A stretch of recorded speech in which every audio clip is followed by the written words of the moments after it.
The Toronto Blue Jays are not yet ready for opening day, but they just signed Kevin Kiermaier, which has filled a desperate need. Today, we're going to give you the real reason why the Jays signed the former Gold Glover.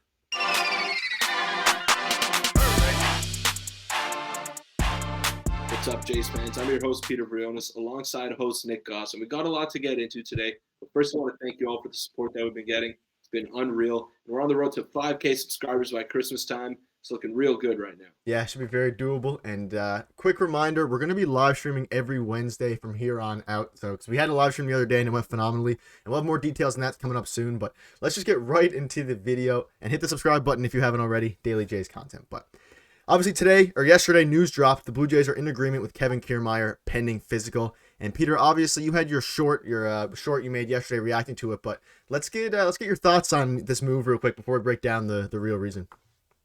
Yeah, well, there was a real reason why the Jays traded Teoscar Hernandez, and that was because there was another move that was leading in to that. So I think this is why the Jays signed Kevin Kiermaier. There's another move that's going to be coming. It's on the horizon, whether it be Michael Conforto, whether it be Michael Brantley, anyone else, whether it be on the trade market too. So we don't know, but there's something else coming. I don't think they're going to have Kevin Kiermaier be their everyday center fielder or be their starting center fielder on opening day. So there's something else on the horizon here for the Jays, but we're not quite sure yet.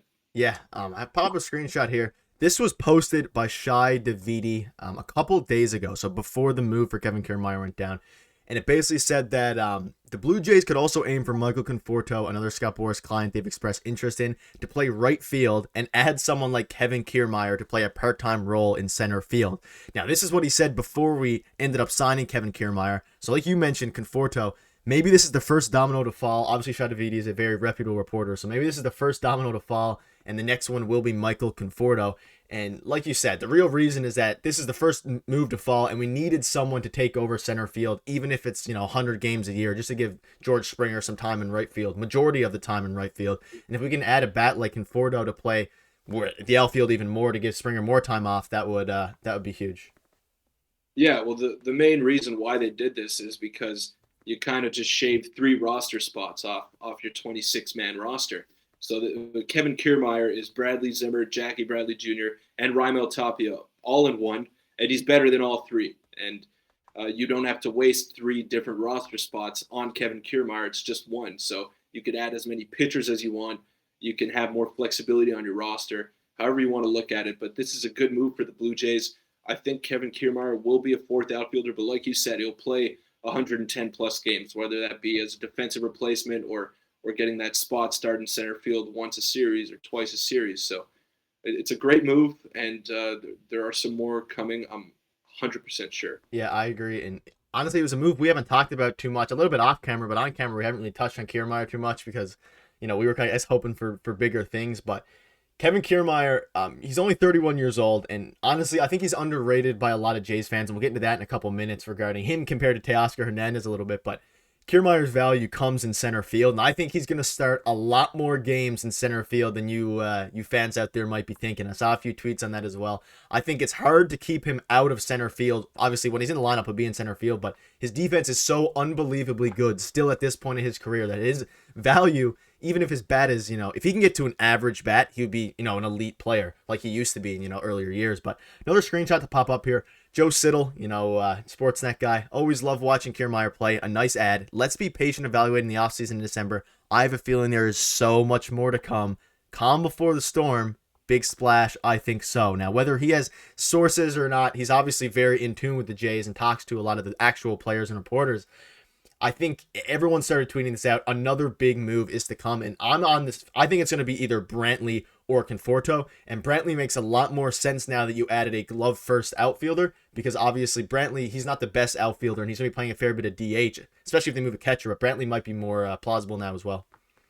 Yeah, I still think you lean towards Conforto because Springer's got to DH quite a bit too, especially if he's going to be playing in center field.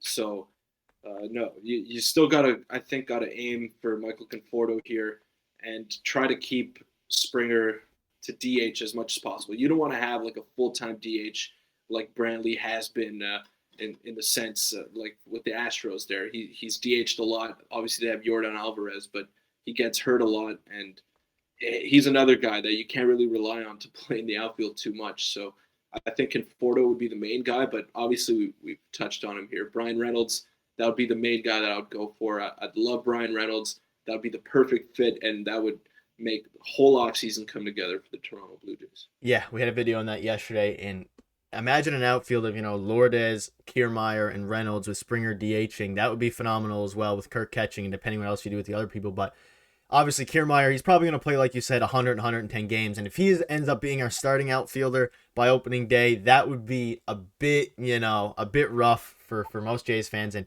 it depends how his bat comes along, because he is, he's debatably the best center fielder and best fielder of the past 10 years, the past decade. He is that good, always has been that good. He's 99 percentile, everything in the StatCast, and he's just unbelievable.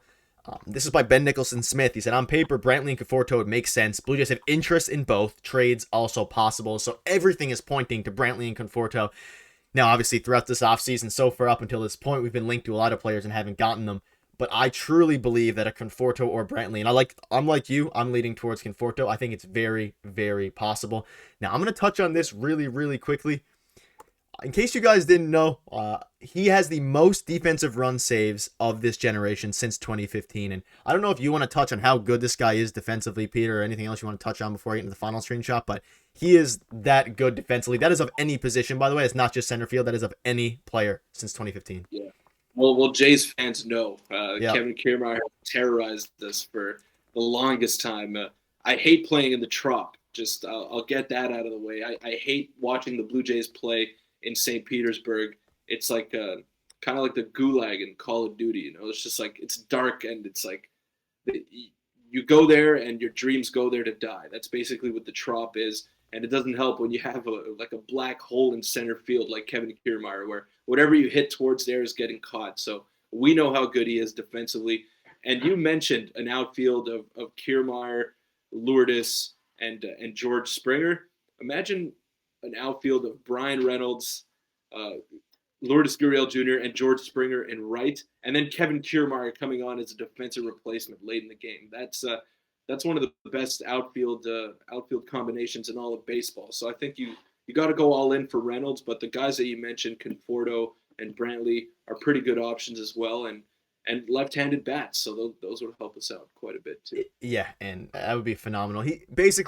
Kiermaier is he's a replacement for Tapia, we believe, more so than anyone else, but he is a better, way better defender, of course, and he also has a higher ceiling regarding hitting, and a higher floor as well. Tapia obviously hit okay, but they're both, do their own things, but that outfield would be unbelievable, and having Kevin Kiermaier... Well, he has more power. Yeah. He has more power, but I don't know if he has, like, higher potential. Like, Tapia gets on base. He doesn't take many walks, but, like, he'll put the ball in play. Kevin Kiermaier is more prone to strike out, but he definitely has more power potential than Raimel Tapia.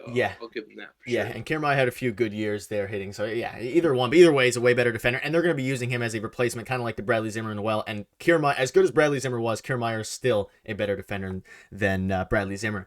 Now, I'm going to pop up this screenshot, and I don't know if you guys have seen this one. It might be a bit hard to read, but in the last 3 seasons, Kevin Kiermaier has had a higher W WAR and normal WAR in general. So since 2018, you can see the hitting stats in the bottom there. Teoscar had 121 home runs, 349 RBIs in 583 games, 10 WAR.